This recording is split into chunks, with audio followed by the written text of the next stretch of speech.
Slava Bogu, zajedničkim trudom i radom vernika Bužinjevca, crkvenog odbora ovog sela i nadležnog paroha protonamestnika Ljubomira Stojanovića, kao i zalaganjem njegovog preosveštenstva, episkopa Vranjskog gospodina Pahomija, radovi na izgradnji novog hrama su privedeni kraju.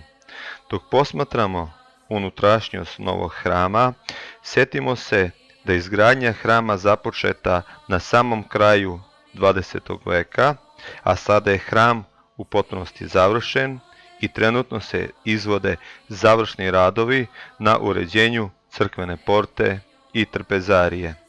Kako bi sve bilo spremno za čin osvećenja, hram je posvećen Saboru srpskih svetitelja.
Pomaže Bog.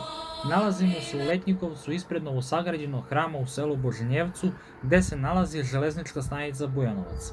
Bogu hvala, dočekali smo završetak radova na ovom hramu, a dana 29. avgusta njegovo preosveštenstvo episkop Vranjski gospodin Pahomije će izvršiti osvećenje ovog hrama sa početkom u 8 sati i 30 minuta. Nakon osvećenja njegovo preosveštenstvo episkop Vranjski gospodin Pahomije će služiti svetu arhijerejsku liturgiju. Koristimo ovu priliku da vas pozovemo da prisustvujete ovom zaista važnom istorijskom trenutku kako za Božinjevac, tako i za ceo kraj.